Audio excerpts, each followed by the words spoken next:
Chester, Autumn 914. What had she expected? To fall back into her old life, and be accepted back amongst them? 4 years had passed. It was a wonder that all of her company lived. And yet, though they had been absent from one another for so long, it seemed to Osrith that it had been a mere day or so since they had last met, so easy had it been between them. In the end, Elfrith still had dark hair, with the same flecks of grey. Miral too seemed to have all his colour, and both men must have been in their late 50s.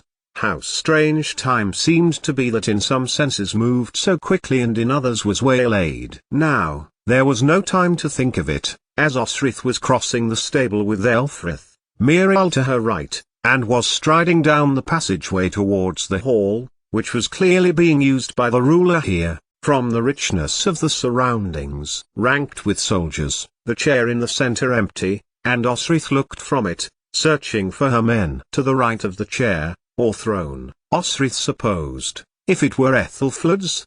She saw Elfkin standing beside Angus, the men from Alba beside him, and Osrith's Merson company beside Elfkin. Her heart settled down from its urgent concern that they would not be able to gel. In fact, as she drew nearer, Elfkin, tall, broad and blonde, with what looked like a new scar across his nose, took a slight step towards Oshir, leaving a space for Osrith, and gave her a huge grin. She was about to step into it, but a scraping of stone in front of her caused Osrith to turn. It was Aldhelm. Time had worn more quickly on that man, however. Lines creased his cheeks and forehead, and his once nut brown hair was now paler, as if he had been in the sun. And age had got to the person who now entered, too. No longer dark-haired, Ethelflaed, her neck and head perfectly still in the manner of her father, Alfred of Wessex, could not hide the age on her face and in her hair.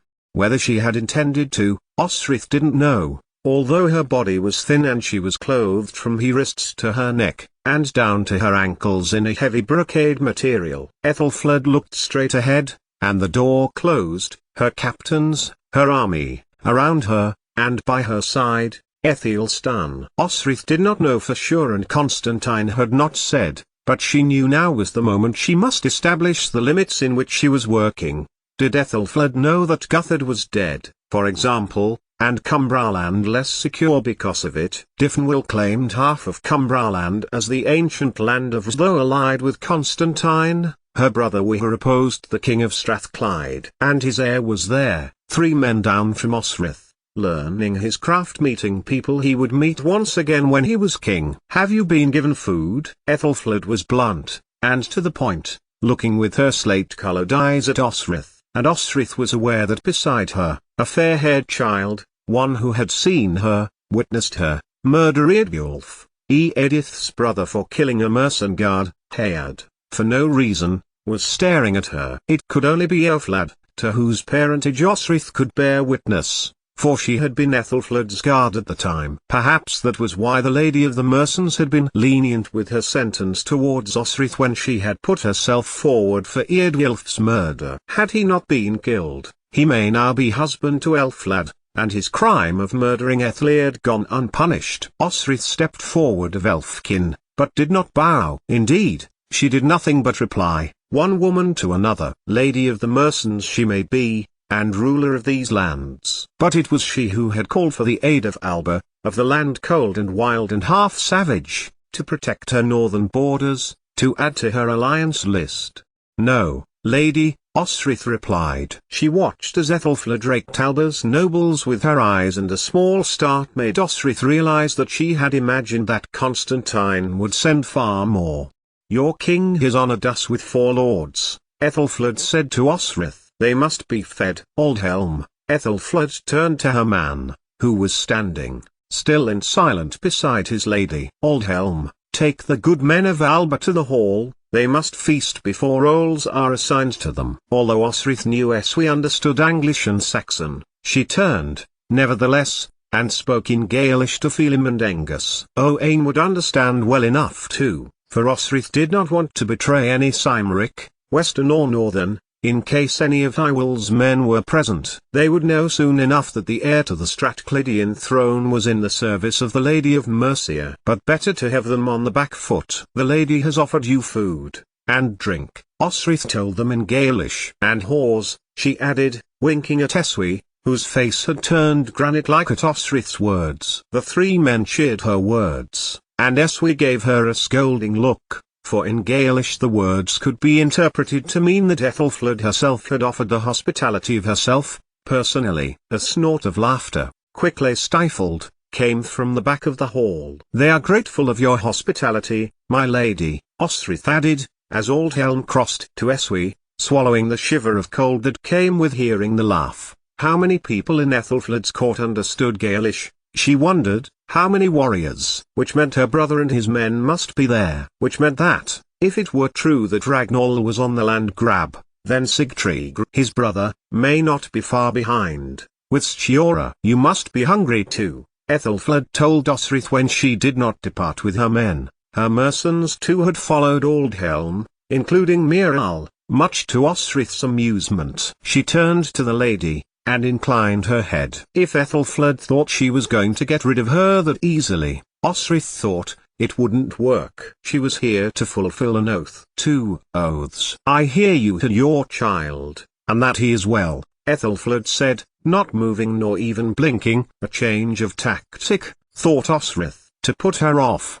"Good try, your ladyship. I owe Mercia 2 years. My king owes its lady swords because of the agreement between our two lands," Osrith replied, stating the bald facts. "I came because King Constantine asked me." End of story. "Is Aldhelm still head of your armies?" "Aldhelm," Ethelfled told her, "and other lords, who have come to my aid." Osrith wondered, later, when she was staring off to the west, picking out the coast of the Wirulum that was dotted with tiny fire glows of Norse camps, why she had not chosen to attack Osrith by mentioning, "The Lord Utad, or your brother." Osrith would, and did. "Your brother is in East Anglia, reclaiming the east of Mercia to its throne," Osrith told her, keeping her eyes on Ethelfled, not wanting to catch Ethelstan's eye. If Ethelfled was ignorant of Osrith's knowledge of West Saxon land liberation, she did not say. Nor did she give in to Osrith's barb.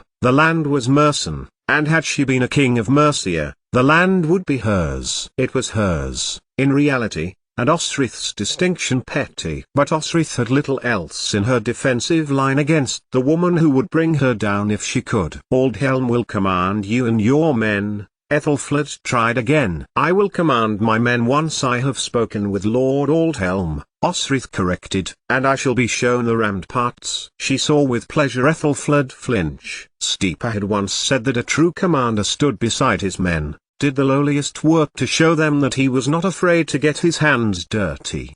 The walls? If Ethelfled was trying to conceal her amazement, she had failed. "You wish to patrol the walls, Lady of the Mercians?" Osrith told Ethelfled. "What do you suppose King Constantine meant by sending a mere 5 warriors to aid with the incoming tide of Norse? We are not many in number, we are much in battle experience. Engus, for example, has spent many years keeping Harold Finehair out of Pitland. Eswi is a diplomat in Caligulad and Felim the same in the Western Isles.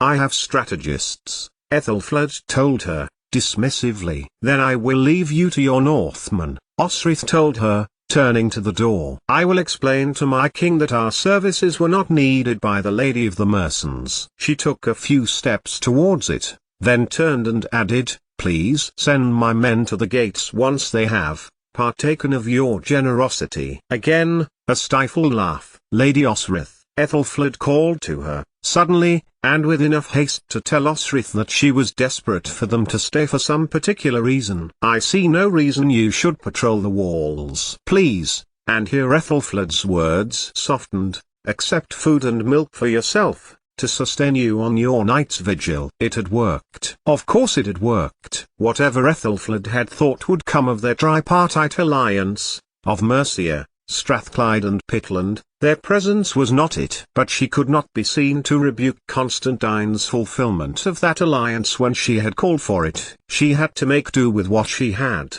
and what she had was a belligerent Osrith, 3 generals and a prince, a hostage by any other name, in the form of Owain, given in the spirit of alliance and that could be, theoretically, put to death if the alliance was broken.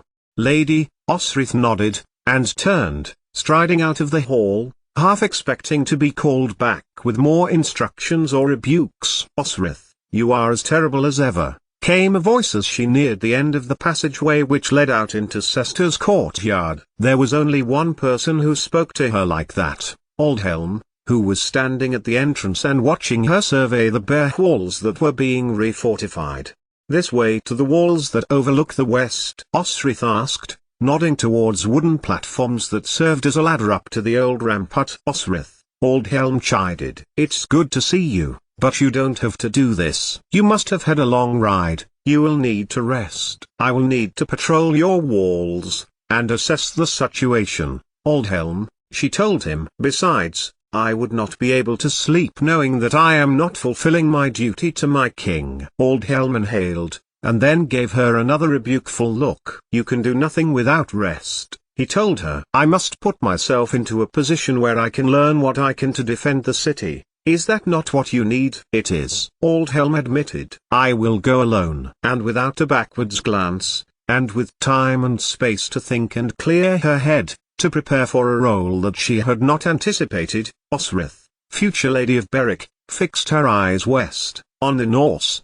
88,888,888. Osrith moved with the guard, as they rotated their places around the ramparts. It was an old guard trick which was particularly effective on a burh. Keeping watch was an effortful business, which is why 2 guards were placed at each station, for company, so that the same area was watched twice, and so the guards watched one another. They would be guards of different companies, often men who didn't know one another. Rather than any prior agreement to loyalty, their focus was the loyalty to their lord. And Osrith would have liked company, as the sun sank over Ireland and the temperature dropped. As a column of guard were brought through the western gates and replaced by another, in an almost hypnotic manner. But she needed the space, to think, to plan. The Norse were sailing up the Merse and into the western land that belonged either to Cumbraland or to Northumbria. Either way, whoever claimed that land was having it invaded by the Northmen who had been expelled from the east coast of Irian. By whom? It could only be Flan Sinna. Clearly he had become strong enough to unite some of the Irish families to one cause and push the Norse from the land they had taken. Dublin was favourite, where the Norse had found a good stretch of river to land their longboats and winter year after year. The southern Uineal had clearly found their strength from somewhere to get their land back. So the Norse had to come somewhere, and here was the somewhere, a place with few fortifications, where 3 kingdoms' borders lay within 10 miles of one another, where a large body of water could shelter many hundreds of boats, and the Norse and their families could stay, dormant, in that coast, until they were ready to move. But to where? There could be only one move. While we looked north to Constantine to defend Bibbenberg, there was no king, no lord, defending Eofork that Osrith knew. Was that why Uhtred was there? Was he defending the land in the north? He was the lord of Dunham, inheriting it from Ragnar, his adopted brother. But did he command enough men to defend south of that fortress? Eofork was a prize, and it was weak. That was surely where Agnol would be heading. And Bryda. For Bryda had gone to Arian, and the more Osrith thought about it, the more it made sense that a brain like hers would come up with a plan to take Eofork. As Osrith ran the idea through her mind again, the more it made sense. And she took the thought with her as she moved with the guard, first northwest and then north, then to the east, facing the sun as it promised morning on the horizon. It was then that Osrith heard the song, a song with some notes in some order, the same one that Finan was singing the night she had followed her brother back to his home in Winchester, all those years before. Had she not known it, Osrith would not have thought it was the same song. And its badly sung notes were sailing up from the streets below. "Guard!" she called, to the man leaning with over the balustrade, staring down, bored, into the street below. He straightened up and stared into the darkness. Osrith strode over to him calling, "What's your name? Who's your commander?" Heribald, the man replied, stirred out of a stupor, confessing his company as he woke up. "Heribald?" Osrith repeated. "Is that you or your commander?" "My see," he began, then peered at Osrith. "Wait. What are you?" "Never mind who I am," or what I am doing," Osrith told him. "Guarding better than you," she added. "And if you do not wish me to find Heribald and tell him that you were asleep, and ignored the gales below, go ahead and fight me," she added, looking at the semi-withdrawn blade. "Put it away, boy, and guard my section of the wall, and I'll see to the gales." As he passed, Osrith pushed the man in the small of the back, and he stumbled towards the wooden wall section that she had been standing in. "You," Osrith added, to the man who was paired with him, "tell Heods that Osrith of Mercia has reorganized your guard." Then dipped her head towards him. "Keep him awake, for God's sake, or there might be more intruders." And with one look up to the wall, watching both men cover the section from the western gate to level with the hall, Osrith hurried down to street level, where more words were being sung, badly, and echoed shortly afterwards and out of time by another voice. "Where are you?" Osrith cried, in Gaelish, and then in Northern Cymric, trying to locate them. 2 streets away, she estimated. The singing came again, and she tore past more guards until she found the 4 of them, staggering along the road.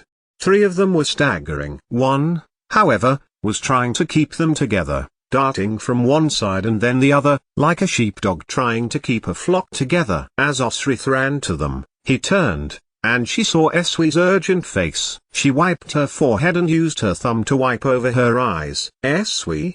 she called, her heart sinking as her most trusted of Constantine's men gave her a defeated look. "Get them to bed, all of them," Osrith told them, and glared at Phelim when, on seeing her, cheered and tried to draw her in for a hug. "Phelim," Osrith said crossly, not in Gaelish but in their native Pictish. "You must get to your beds. Can you help Eswi with Angus?" who was more drunk than anyone, and had stumbled towards some poles being used to support part of the ramparts of the bear that was not yet finished. Phelim put out an arm, but Angus careered forwards and fell over. "And this way to the stables," Osrith instructed, pointing towards where she, Miral and Elfrith had conversed, briefly, tersely but ultimately warmly earlier that evening. "The prince needs his rest if he is to go on duty later this evening." Phelim, looking up from the fallen Angus, rested his eyes on Owain. "And have you slept, Osrith? You offered yourself for guard duty." Eswi's words were soft, and to the point. "I have not," Osrith told him. "I needed to get my bearings. I need to watch again in the day." She broke off as she watched Angus get to his feet. She said, "We all need to get to bed," Phelim told Angus. When he mumbled Osrith's name, he broke into a huge grin, which was accompanied by a belch as he tried to laugh heartily at something. "What?" Osrith shouted at Phelim. "What?" She tried again, turning to Eswi, who glanced away. "Owain definitely needs to go to bed," Phelim stuttered, helping Angus onto his own shoulder. "Worn out." "Worn out?" Osrith rounded on the teenager, and folded her arms. But Owain did not get a chance to say anything because Angus had put out a long finger, and wagged it at Osrith. "You said to indulge in whores, girl," Angus put in, plaintively, as a Phelim got him upright, and he looked at his fellow lad. "You did," Phelim added, nodding, his eyes closing and then opening. "You did, Osrith, soon-to-be wife of Sainidiu Alpin." Osrith felt herself blush for a moment as her betrothed's name came to her ears. Since she had arrived at Cester she had barely thought of him.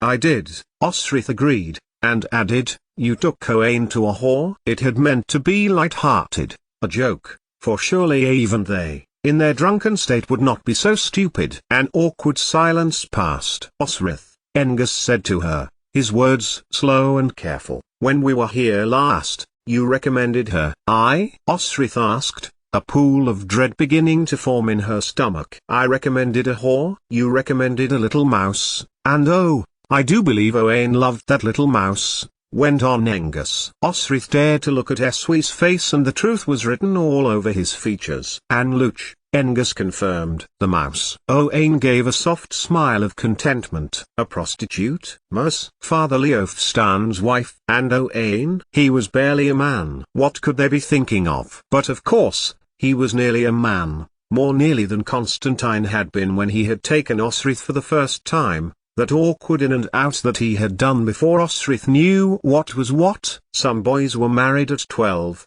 she added to her own thoughts. Owain, mid-teens, might well be behind other boys at his age. Was Mess that night the first time he had been with a woman? We got into a fight, added Phelim, showing her Angus's hand where it had been hit by the side of a blade. A bruise was forming. Go and sleep it off, she told them, walking swiftly as they trudged beside her. Where are the Mersons? All around, said Phelim, in Pictish, as they passed a group of people making their way towards the west gate. Why do Mersons look over their shoulder? But Osrith ignored him, and gestured to the stables.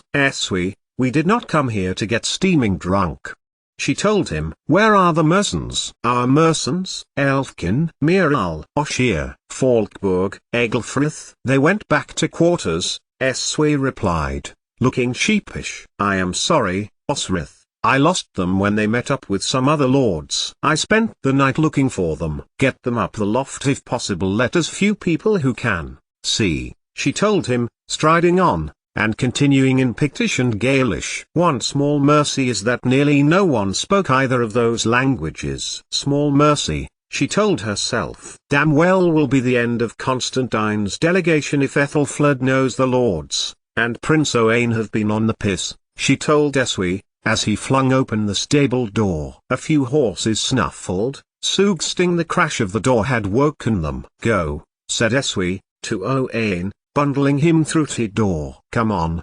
He beckoned to Phelim, who was still shouldering Angus. He didn't like it, said Phelim, in Gaelish, turning his head towards Osrith as he went in. Who? Shouted back Osrith, as she watched them stumble over tussocks of hay towards the loft ladder. Who didn't like it? The man who Angus fought. Phelim called back, happily. Osrith groaned inwardly. Oh, this gets worse and worse. And, with all the patience she could muster, Osrith called back, who did Angus fight?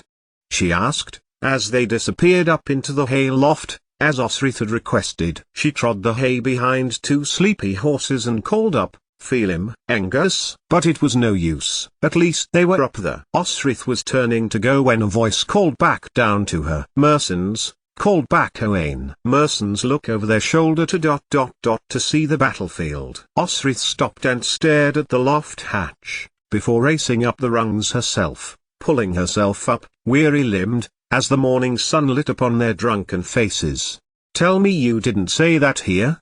She asked. Please, just tell me you didn't suggest that Mersons were war cowards. And then he hit Angus, and Angus hit him back, and then another drew a sword, and Angus drew his. Owain was grinning himself now. Or was that the post-kosher happy rush to the head? Never trust Owain with a secret, Osrith told herself, bitterly, for he will share it after a few sups. They came across Utad and his men. Came a voice from below. Osrith peered back down and saw it was Aldhelm, looking up, clearly concerned, and Osrith looked into the face of a man whose voice of direct reason always came to Osrith when she was in a crisis, like ice from a waterfall. My men stopped the fight. Good, Osrith told him. Eswe, get them to bed. Aldhelm, can you help? And where is the rest of my company?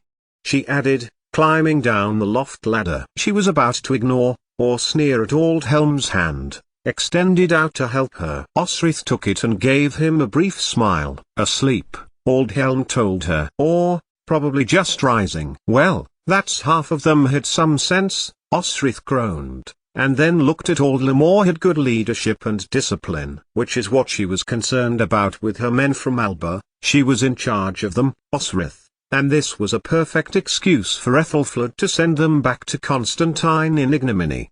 Take me to them, she told Aldhelm, before calling back up to Eswe to tell him she would be wanting them ready after midday. I will, said Aldhelm, as long as you promise you will go to bed yourself. 88,888,888. What Aldhelm was saying to her, as Eswe had himself, was that she needed her rest so she could go on, and they were right. But too many thoughts were racing round Osrith's head for her to stop until she got some answers to questions, namely the Norse, how long they had been flooding in, and the identity of any "We believe you are right, Osrith," Aldhelm told her as she made her way with him to the guard room, met with the mercenaries. Guard duty had spoken to Aldhelm about her supposition. "It is possible, more than possible. But nothing is happening, and the longer it takes to happen, the less prepared we will be." "Agreed," Osrith told him. "Tell me of Irian, Ireland. What do we know of the leadership there? Do we know why they have been so successful?" "Not entirely," Aldhelm told her. "But something has united the tribes and enabled them to cooperate. We get a lot of our intelligence through Hywel's men, though they have mentioned no change in the identity of the High King." So Flansinna still held power there, Osrith thought, and her mind settled on Domhnall for a moment. Domhnall and Little Neil, who could, perhaps, be cooperating with Flann for the benefit of all the Irish. For there seemed little end to the Norse coming up the Merse, or settling in their boats on the north bank of the Willam. "Bring Elfkin and men," Osrith asked. "I need to see them, if I am indeed to be their captain, along with my own men." "That is the lady's intention," Aldhelm told Osrith. "She does not intend bitterness. She is desperately trying to protect her realm on a spot which is both difficult to put up defenses, as well as try to come up with a refusion strategy." "Is she?" asked Osrith. "It does not look as if she is doing very much at all." "What is the thinking behind doing nothing?" Aldhelm and regretted her harshness when the man glanced down briefly. "It is the advice of Lord Utard," Aldhelm told her. "Watch and wait, see what they will do." "Do they need to reach Eothwick before we act?" Osrith asked of him, and enjoyed for a moment the shock in his eyes. Eothwick, yes, so that was the plan, the prize. The Norse and Danes all revered Eothwick. They told their children stories of the Promised Land, their spiritual capital, one of places they had captured decades before, and had failed to hold on to. "Come on," Aldhelm told her. "The men are practicing with the other warriors in the courtyard. You may come to them." 88,888,888. Osrith did more than come to them. Standing at the front of the courtyard, she called her men to her, and Osrith led them back to the little area behind the stable yard, so she could address them privately. As they walked, Aldhelm leaving them to go, Elfrith and Miral to either sides of them. The latter leaned across to Osrith and grinned.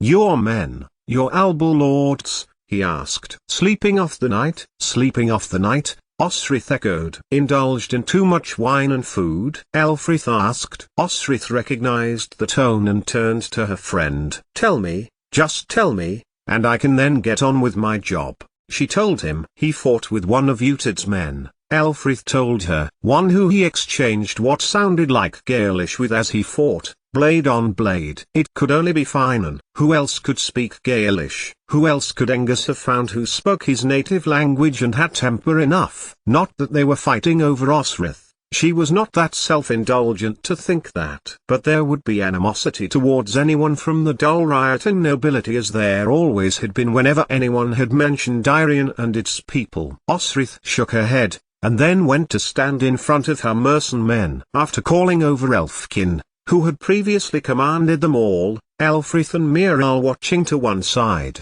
she noticed their eyes drift to the stable again. "I need you to be my eyes. I need you to watch the land," Osrith told them, after allowing an informal welcome by each one, claps on the back and words of welcome, comments about her return to civilization. "Something is being planned by the Northmen, and I want to know what it is." "You, and Constantine's men," she continued, the plan coming to her mind, half-formed, in pieces, but rapidly dissolving into a picture she could see. "We have fought together before. I have commanded you all before. Whatever the Lady Ethelfled has planned, it will be too slow, too difficult to act with swiftness. I am your captain, Elfkin your deputy," she told them. Aldhelm had already briefed them, so it wasn't news, and they were aware of the presence of Eswi, Engus and Felim, and Prince Owain. More than aware, it was likely they showed them the way to the alehouses and the whorehouses, waiting for the inevitable. "And, when I know what the enemy plans, and how they are going to worm their way into our land." Osrith glanced at each one in turn. She saw Falkburg, stoic and steady, who followed orders to the letter, and fought with heart and might. She saw Egelfrith, wily and agile, who could be behind an enemy before he knew it. Oshir was reliable, and could think for himself. His lip curled in glee as Osrith's eye caught his. Oshir, and the rest, all knew Osrith was a captain they could trust, and would lead them to glory.